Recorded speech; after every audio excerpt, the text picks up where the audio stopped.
হ্যাঁ, good morning everyone, welcome back to my another blog. আপনারা সবাই কেমন আছেন? আশা করবো সবাই অনেক বেশি ভালো আছেন, আমিও ভালো আছি। তো সকালবেলা ঘুম থেকে উঠে হচ্ছে পরোটা ভাজি করে নিচ্ছি, কারণ আজকে দেখেছি মা আলু ভাজি করে রেখেছে। তো ভাবলাম পরোটা ভাজি দিয়ে আলু ভাজি খেতে খুব ভালো লাগবে।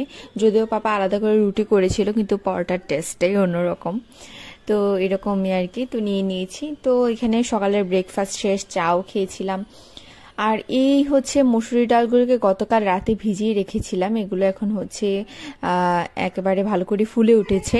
তো এগুলোকে আমি ভালো করে ধুয়ে নিচ্ছি, ধুয়ে ক্লিন করে নিচ্ছি, তারপর ব্লেন্ডার করে আমি ফ্রিজে রেখে দেবো ফ্রোজেন করে। তো যখন ইচ্ছে হবে তখন ডালের বড়া খাওয়ার জন্য এগুলোকে নামিয়ে জাস্ট পেঁয়াজ, হলুদ, লবণ, মরিচ দিয়ে ভেজে নিলেই হবে। তো সেই জন্যই আর কি করে নিচ্ছি। আর এই যে আমার ছেলে হচ্ছে কল ছাড়া দেখলেই যে কোনো বাটি বা গ্লাস নিয়ে পানি নেওয়ার জন্য পাগল হয়ে যায়, তো এটাই করছে।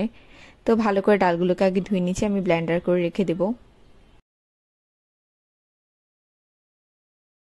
ব্লেন্ডার করার জন্য এখানে হচ্ছে একটা জারের মধ্যে প্রথমে আমি নিয়ে নিচ্ছি যেগুলো মানে আসলে ডালগুলো হচ্ছে একেবারে ভিজে নরম হয়ে আছে। যেহেতু নরম হয়ে আছে তো অত বেশি হচ্ছে প্রেশার দেওয়ার দরকার নেই, তাই আমি হচ্ছে একটা মিডিয়াম স্পিডের একটা জার নিয়ে নিয়েছি এখানে, আর একসাথে সবগুলো দিয়ে নিচ্ছি।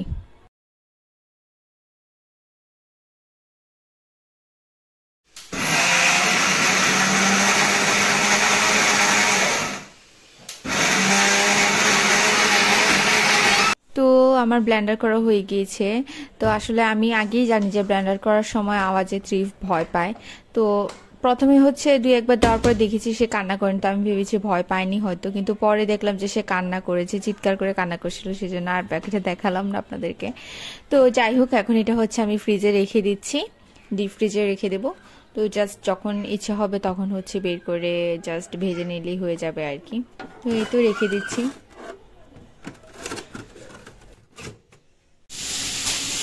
তো মা এখন দুপুরে রান্না বান্না করে নিচ্ছে।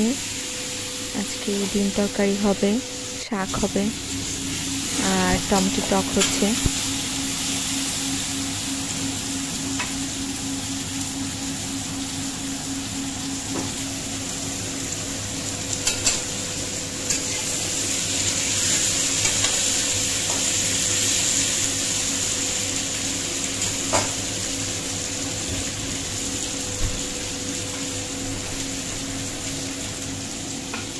মামি এখানে তাকাও, কিছু বলো।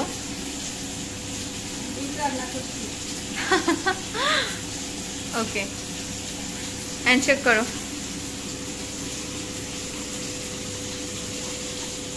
মা, ক্ষুধা লাগছে। প্রথমে দেবো গরম মশলা, প্রথমেই দিয়ে দিলে গরম হবে।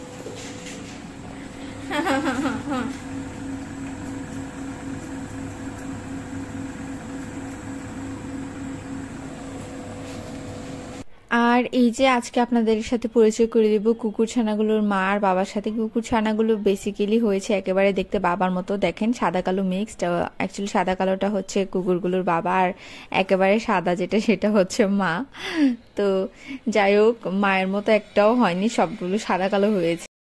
অ্যাকচুয়ালি আমার ভীষণ খিদা পাইছে, এখনো রান্না হয় নাই। আমি লাস্ট কয়েকদিন যাবত একটু ডায়েট করছি, কারণ আমি এর আগে একটু মানে একটু উড়াধুরা টাইপের হয়ে গিয়েছিলাম, মানে যা ইচ্ছে তা খাচ্ছিলাম। তো হঠাৎ করে মনে হচ্ছিল যে একটু ওয়েট গেইন করেছি, তো সেজন্য ভাবলাম যে না, আমার এখন আবার খাওয়াটা একটু কমানোর দরকার। সেই জন্য অনেক বেশি পিঠা টিঠাও খাওয়া হয়েছে, তো অ্যাসিডিটিরও একটা প্রবলেম হয়ে গিয়েছে আসলে।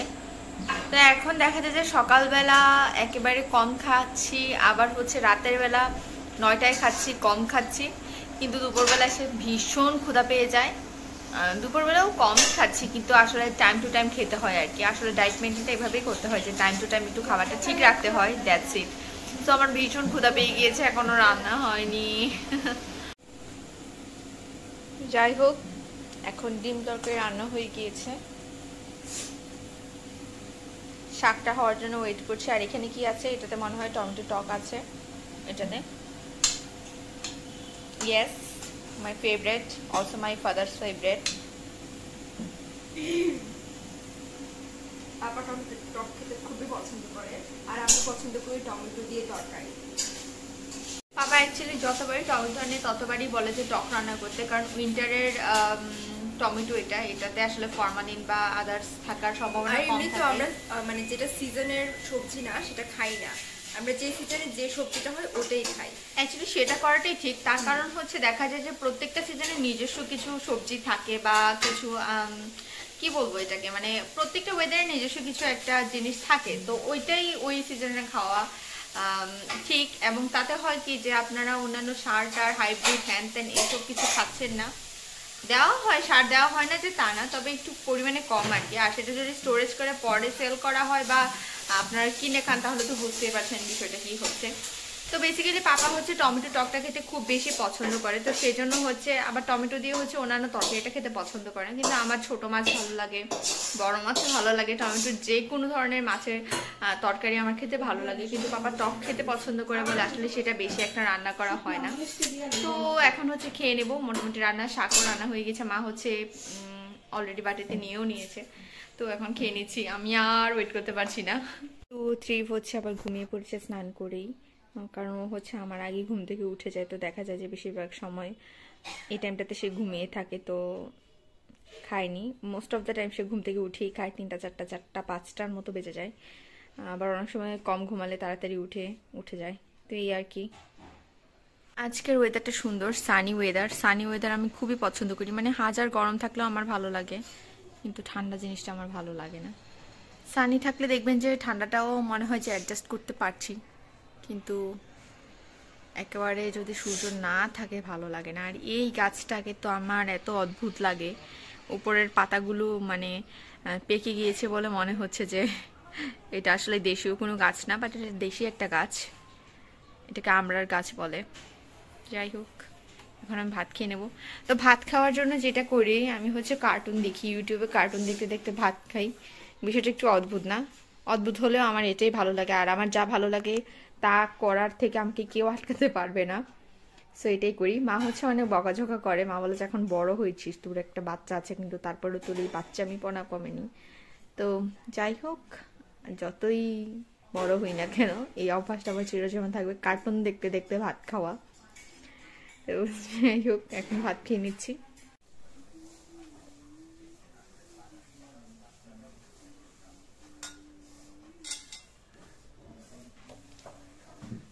শাক নিয়ে নিয়েছি, আর হচ্ছে নিয়েছি শুকনো মরিচ আর ভাত, এখন খেয়ে নিচ্ছি।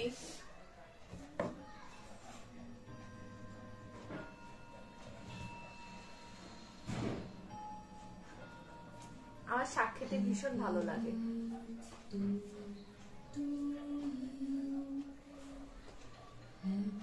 একটা হরর কার্টুন দেখছি, এটা ইন্ডিয়ান একটা চ্যানেল, মানে অ্যাডাল্ট কার্টুন দেখায় ওরা।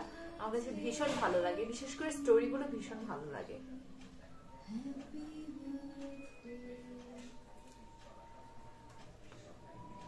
বাবু, এই বাবু, ওঠ, আজ না তোর জন্মদিন, দেখ তোর জন্য কে কিনেছি। সাথে আমাকে একটু লেবু কেটে দিবি প্লিজ, লেবু কেটে দে।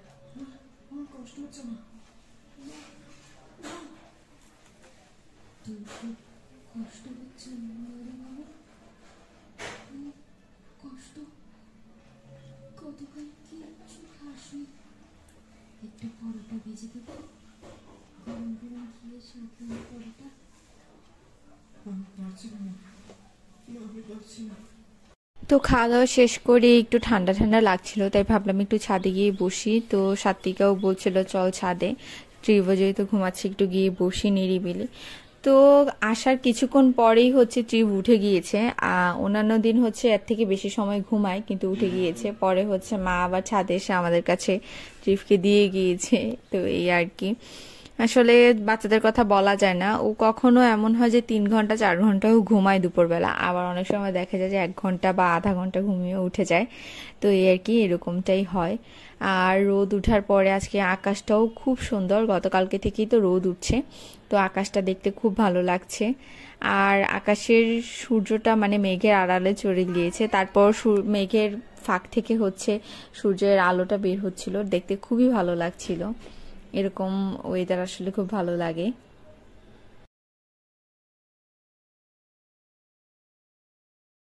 তো এই যে ঘুম থেকে উঠে যাওয়ার পর ওর দিদি এসে দিয়ে গেল ওকে, আমি ওকে কোলে নিয়ে বসে আছি। বেচারা ভেবাচাকা খেয়ে গিয়েছে, কি করবে বুঝতে পারছে না। ঘুম থেকে উঠলে আসলে একটু এরকম লাগে, অনেকটা মাতাল মাতাল মনে হয় সবারই। ঘুম থেকে ওঠার পরে একটু হেলদুলটা কম থাকে, তো সে তাই করছে, একটু তাকিয়েছিল চুপচাপ হয়ে। আমি বেচারাকে একটু আদর করছিলাম, আদর লাগে বেশি আসলে বাচ্চারা ঘুমিয়ে গেলে আর ঘুম থেকে ওঠার পরে তাদেরকে দেখতে আদর আদর লাগে বেশি। আর হচ্ছে খায়নি, স্নান টান করেই ঘুমিয়েছিল। এখন হচ্ছে বাসায় নিয়ে ওকে খাইয়ে দিব। আর তারপর হচ্ছে হঠাৎ মনে হচ্ছিল যে ওর মাথাটা একটু গরম গরম মনে হচ্ছে, মানে অনেক সময় দেখা যায় যে আমাদেরও এমন হয়, মাথার তালুটা গরম হয়ে ওঠে অনেকদিন তেল টেল না দিলে। তো তারপর হচ্ছে আমি ভাবলাম যে ওকে একটু তেল দিয়ে দিই।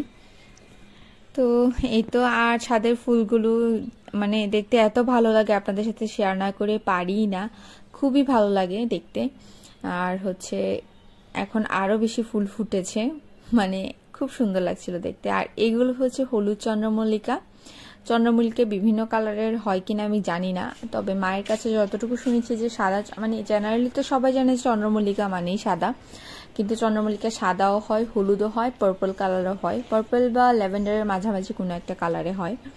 তো এই তো অনেক হচ্ছে মা খুঁজেছে ওই কালারের চন্দ্রমল্লিকাটা, কিন্তু পাইনি। তো এই দুটো পেয়েছি, এই দুইটাই হচ্ছে আমাদের ছাদে আছে। তো এখন হচ্ছে ট্রিপকে নিয়ে বাসায় চলে যাচ্ছি, ওকে বাসায় নিয়ে হচ্ছে ভাত খাইয়ে দিব। সকালবেলাও আজকে ভাত খাইনি, সকালবেলাও হচ্ছে আমাদের সাথে রুটি খেয়েছিল, তারপর হচ্ছে ঘুমিয়ে গিয়েছে, তো আর কিছু খাইনি। তো খাওয়া দাওয়া শেষ, এখন হচ্ছে ওকে নিয়ে বসছি তেল দেওয়ার জন্য। আর ট্রিপ হচ্ছে এখন প্রত্যেকটা জিনিস এত বেশি ফলো করে, মানে যেটা কল্পনার বাইরে। এই বয়সে বাচ্চারা আসলে সবকিছু একেবারে ফলো করে। একটা মানুষের জীবনের এই টাইমটাই হচ্ছে সব থেকে ইম্পর্ট্যান্ট কেন বলছি, যে কোনো বাচ্চা এই টাইমটাতে ঠিক যেমন পরিবেশে বেড়ে উঠবে, যেমন মেন্টালিটির মানুষদেরকে দেখবে, যাদের সাথে কথা বলবে, যা কথা বলবে, যেমন কথা বলবে, যেমন আচরণ করবে, প্রত্যেকটা জিনিস তাদের উপরে প্রভাব ফেলবে। শুধু প্রভাব ফেলবে না, এটা হচ্ছে তাদের একটা বেস হিসাবে চিরজীবনের মতো থেকে যাবে। তাদের এই বেসটাকে তারা চাইলেও লাইফ টাইমের জন্য কখনো সরাতে পারবে না, কারণ তাদের কাছে মনে হবে যে এইটাই নর্মাল। আপনি যতই নর্মাল পরিবেশে তাদেরকে নিয়ে যান ইন ফিউচার, যতই নর্মালি কিভাবে সমাজের মানুষরা চলে যতই দেখান, সেটা হচ্ছে সে পরবর্তীতে ক্যাপচার করতে পারবে না, কারণ এই বয়সে সে যা দেখে শিখছে সেটা একেবারে বেসের মতো হয়ে যাচ্ছে। তো এটার উপর বেস করেই হচ্ছে সে লাইফ টাইমে বাকিটা সময় চলবে। এই যেমন সে ওর ভাই কিভাবে তেল দেয় শরীরে, সে জাস্ট একেবারে A to Z ফলো করে সে ঠিক ওইভাবেই তেল দেয়। তো বিষয়টা হচ্ছে যে একটা বাচ্চা যখন বড় হচ্ছে তখন কি ধরনের পরিবেশে বড় হচ্ছে, এটা সব থেকে বড় বিষয় আমার যেটা মনে হয়। আর তাছাড়া বাচ্চার সাথে কিভাবে কথা বলছেন, তাকে কি শিক্ষা দিচ্ছেন এই টাইমে, সে কি দেখে বড় হচ্ছে, এটা আসলে এই টাইমটাতে বাচ্চাদেরকে সঠিক শিক্ষা দেওয়াটা সব থেকে বেশি জরুরি। তো সেভাবেই হচ্ছে আমি কেন এই কথাগুলো বলছি, কারণ অনেকেই আছে বাচ্চাদের সামনে যা তা কথা বলে, যা তা আচার আচরণ করে, যা তা করে বসে, সবকিছুকে একেবারে হালকা ভাবে নেয়। এই বাচ্চাগুলো আসলে ভবিষ্যতের জন্য মোটেই, হয়তোবা তারা শিক্ষা গ্রহণ করে, একাডেমিক তাদের সার্টিফিকেট থাকে, কিন্তু তারা আসলে সঠিক মানুষ হিসাবে গড়ে উঠতে পারে না। তো সেই জন্য আসলে এই কথাগুলো বলা। তো যাই হোক, আমি ব্লেসড যে আমি তাকে একটা ভালো পরিবেশে রাখতে পেরেছি।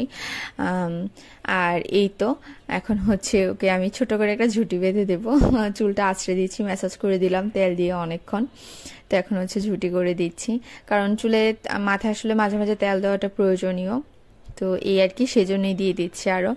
আর যে জিনিসটা বলছিলাম যে পরিবেশের উপর যেহেতু বাচ্চারা ফলো করে, তো আসলে যারাই দেখছেন যাদেরই বাচ্চা টাচ্চা আছে তারা একটু এই টাইমটা অ্যাটলিস্ট একটু ভালো ভালো জিনিসপত্র শেখানোর ট্রাই করবেন আর কি। তো এই যে বেঁধে দিলাম। তো হচ্ছে আজকে সারাদিনও পড়ার টাইম পাইনি, অলমোস্ট এখন 4টার মতো বেজে গিয়েছে। তো ভেবেছি যে রিভার খাওয়া দাওয়া শেষ, ওকে হচ্ছে রেডি করে দিচ্ছি, এখন সে জাস্ট ওর ভাইদের সাথে খেলাধুলা করবে। আর আজকে একটু ঠান্ডাটা কম, তো ও হচ্ছে এত বেশি ঘামায় যা হচ্ছে বলার মতো না। আমার মনে আছে যে আমি গত 2 দিন ধরে হচ্ছে রোদ ওঠার পর থেকে একটু গরম গরম ভাব আছে, তো ফ্যান ছেড়ে আমার ঘুমাতে হচ্ছে। আমার যদিও ঠান্ডা লাগে, কিন্তু এই বেচারা সারাক্ষণ সারা রাত ঘামাতে থাকে, তো দেখা যায় ফ্যান ছাড়া আসলে ঘুমানোটা পসিবলই হয় না। তো এই আর কি। এরপর হচ্ছে আমি পড়ার টেবিলেও পড়তে বসে গিয়েছিলাম। বিকাল বিকাল এই টাইমটাতে পড়তে পারলে ভালো লাগে, কিন্তু হচ্ছে দেখা যায় যে ত্রিপ ঘুমিয়ে থাকলেই সব থেকে বেশি ভালো লাগে পড়তে, কারণ ও ডিস্টার্ব করে না। কিন্তু সজাগ থাকলে হচ্ছে বেশ কিছুক্ষণ খেলে, তারপর হচ্ছে আবার সেই আমার কাছে গিয়ে একটু এটা সেটা একটু দুষ্টামি করেই থাকে। এই যে আমার পড়ার টেবিল থেকে একটু দেখাচ্ছি কেমন বাইরের বিকালের পরিবেশটা, হালকা হালকা রোদটা পড়ে গিয়েছে। তো এই যে আমি বসে গিয়েছি, মানে after all BBA student, math ছাড়া তো কোনো কথাই হবে না। আমাদের হচ্ছে জেনারেল ম্যাথের অনেক থিওরিও এখানে দিয়ে দিয়েছে। আসলে আমি বিজনেস স্টাডিজের আমার ব্যাকগ্রাউন্ড, সো আমার কাছে ওই ধরনের ম্যাথগুলো করতে তেমন একটা কষ্ট হয় না, তবে জেনারেল ম্যাথ টাইপের যে বইগুলো আছে সেগুলো করতে আসলে খুব কষ্ট হয়ে যায়, একদম মাথা ঘুরপাক খায়। আমি খুবই ভয় পাই জেনারেল ম্যাথ বা ফিজিক্স কেমিস্ট্রি এই সমস্ত, না মানে এত প্যাচ গুজ আমার মাথায় ঢুকে না, সত্যি কথা যেটা। বাট বিজনেস স্টাডিজের গুলো অনেক অনেক ইন্টারেস্টিং লাগে আমার কাছে। আমি ক্লাস 9-10 থেকেই হচ্ছে আমার ব্যাকগ্রাউন্ড হচ্ছে বিজনেস স্টাডিজ, আমার মানে ওটাই ভালো লাগে। সায়েন্সের প্রতি আমি কখনই আসলে আমার আগ্রহ আমি পাই না। তো এই আর কি, কিন্তু ভাবতেও পারিনি যে এই ধরনের কিছু মানে বই আমাদের বিবিএতে ইনক্লুড থাকবে, যেটা হচ্ছে একেবারে মাথা ধরে যাওয়ার মতো আর কি আমার অবস্থাটা হয়ে যায়। খুবই ভয় পাই, মানে দেখা যায় যে করতে পারি না যে তা না, কিন্তু আসলে আমি ভয়ই হচ্ছে অর্ধেক আমার অবস্থা টাইট হয়ে যায়। তো এই তো হচ্ছে এখন সন্ধ্যা হয়ে গিয়েছে, আর এখন আমার বোন নিজের হাতে পুরি বানাচ্ছে, ডাল পুরি। ওর পুরিটা খুব ভালো হয়। ও তেমন একটা রান্না বান্না পারে না, কিন্তু যখন পুরিটা বানায় তখন খুব বেশি ভালো হয়। পুরিটা মানে ও হচ্ছে পুরির স্পেশালিস্ট আপনারা বলতে পারেন, সেটা আলু পুরি হোক বা ডাল পুরি হোক বা যেটাই হোক না কেন। তো পুরিগুলো বানিয়ে নিচ্ছে, অলমোস্ট বানানো শেষ এখানে, তাই না? না, আরো 3টা আছে। তো এখন ভেজেও নিবে, তারপরে আমরা খেয়ে নেবো চা দিয়ে।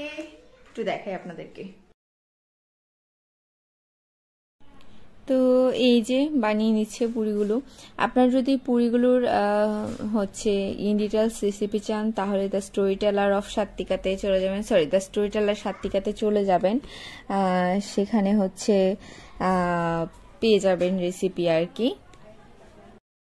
তো আমার আজকের ব্লগ এই পর্যন্তই ছিল। আজকে আর তেমন কিছু দেখাচ্ছি না, আজকের ব্লগটা এই পর্যন্তই থাকছে, আর বড় করছি না ব্লগটা। তো আমার ব্লগগুলো কেমন লাগছে অবশ্যই আমাকে জানাবেন কমেন্ট করে, আর আমার ব্লগগুলো যদি ভালো লেগে থাকে তাহলে অবশ্যই শেয়ার করবেন, কমেন্ট করবেন। আর এখনো যারা আমার চ্যানেল সাবস্ক্রাইব করেনি তারা সাবস্ক্রাইব করবেন, বেল আইকনে প্রেস করে রাখবেন, আর লাইক দিতে তো অবশ্যই ভুলবেন না। তো আমার নেক্সট ব্লগ দেখার জন্য আপনাদের সবাইকে আমন্ত্রণ রইল। টিল দেন সবাই অনেক বেশি ভালো থাকবেন, সুস্থ থাকবেন, আর আমার সাথেই থাকবেন।